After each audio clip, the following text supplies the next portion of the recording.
பாப்பா கட்டிங் பண்ணு பாப்பா கட்டிங் ஓட்டா கட்டிங் பாப்பா கட்டிங் தான் ஒன் சைடு கட்டிங் பாத்து பரவாயில்ல அவனுங்க மொட்டை அடிக்கிறான்னு நான் முடிவு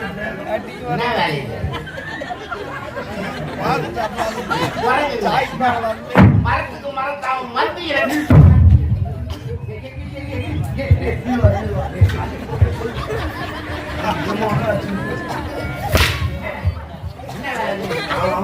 கடையில பின்னாடி வைக்கிறான் பாரு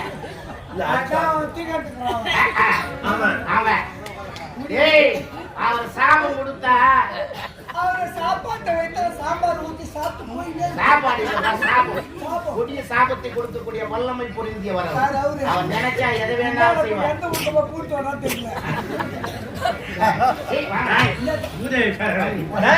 தன்னைத்தான் தோற்கும் சிறந்தார்கள் ஆவார்கள் தன்னையே கொள்ளும் சினம்.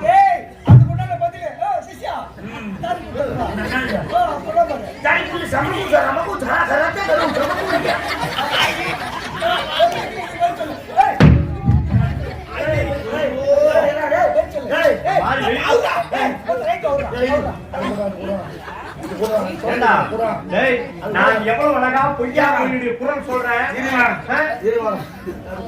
சொன்னது குரல் முன்ன ஆட்டாட்டு போய் 10 ரூபா வந்து போச்சுன்னா எவன் போய் ஆயிரம் செஞ்சு வச்சுட்டான் போறான். அதுக்குள்ள செய்தி நம்ம காப்பாடு இந்த திசையில் வை அந்த திசையில் வைட்டு முன்ன தொங்கு தொங்கு தெரியும் ஊரா சேர்த்தினா வச்சுட்டு யார் போய் சொல்லிட்டான்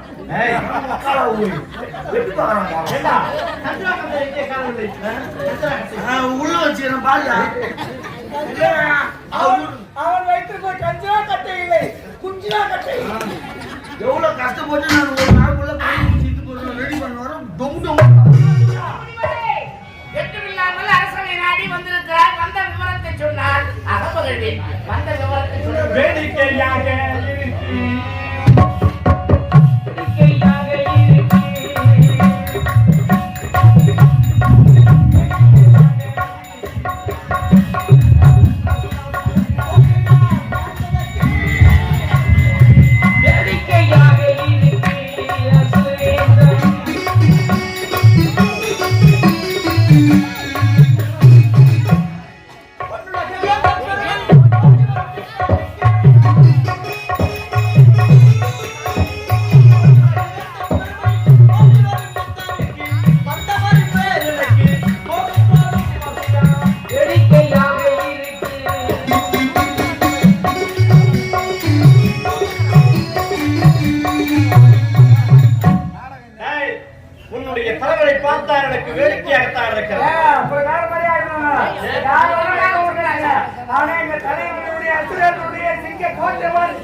இருந்தாலும் வரம் பெற்றவரா நீங்கள்?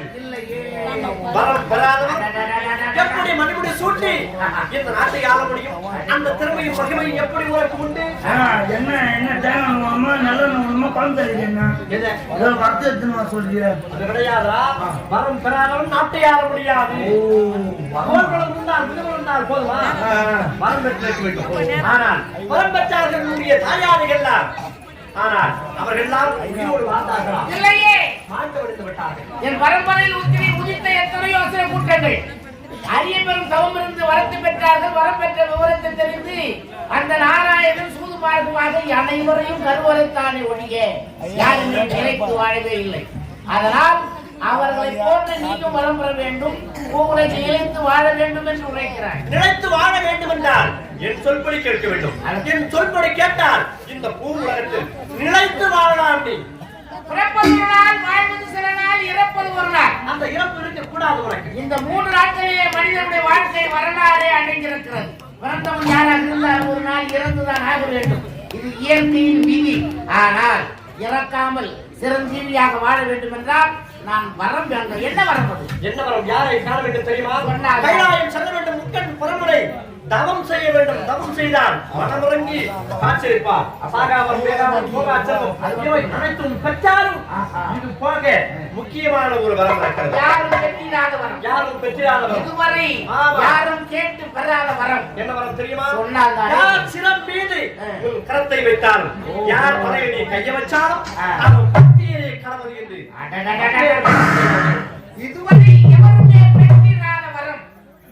இவ்வரத்தை நான் பெற்று வந்து விட்டால் எனக்கு நிகர் எதிரி எவராக இருந்தால் ஒருவருமே கிடையாது. அடித்து விடுவார். இந்த உலகத்திற்கு 14 உலகத்திற்கு நீயே கடவுளாக. என்ன என்ன என்ன ஆலோசனை இது நாள் வரை எனக்கு தெரியாமல் இருந்ததே.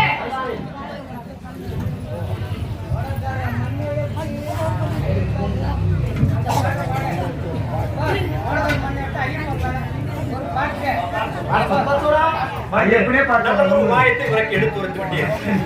எல்லையில்லா மகிழ்ச்சி அடைந்தேன்.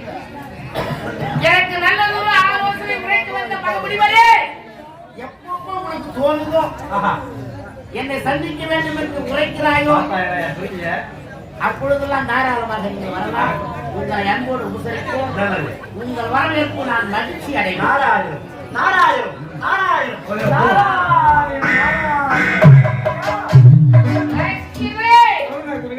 நாரதன் உரைத்த வண்ணம் கைலங்கிரியை நாடி உமா மகேஸ்வரனை தேடி கடுத்தவன் நடந்து அரிய பெரும் வரமாக இதுவரை எவரும் பெற்றிராத வரத்தை பெறப் போகிறேன்.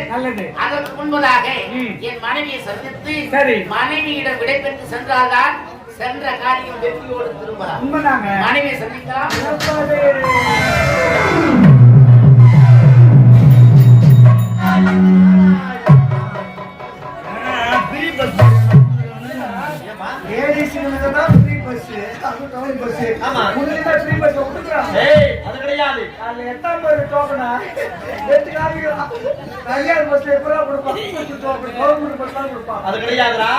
நான் நினைத்தேன் இந்த உலகத்திலே கண்ணி வைக்கும் நேரத்தில் சுற்றி வலம் வரக்கூடிய திறமை வல்லமையை படைத்தவன்.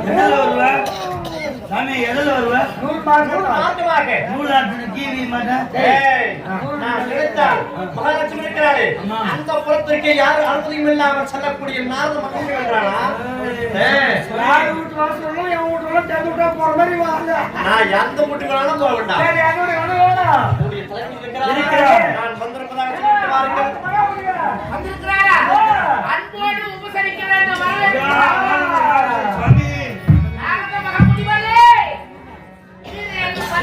உலகிற்கும் பவனி வரக்கூடியவரே என் அரசரை நாடு வந்தது எல்லையில்லா மகிழ்ச்சி அடைகிறேன். ஆனந்தம் கொள்கிறேன். நீங்கள் வந்தது நல்வரவாகுக. மகமுடிவரே தமக்கு சீரந்த பாதா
விளையாட்டுக்களை விடுகிறேன். ஏண்டா சுவாமி எவ்வளவு அழகாக என் பாதம் படுகிறார். என் பாதத்தை பற்றி குரங்கு மாறி ஒருத்தன், பாட்டா மாறி ஒருத்தன், 2 பேரும் சீண்டினார்.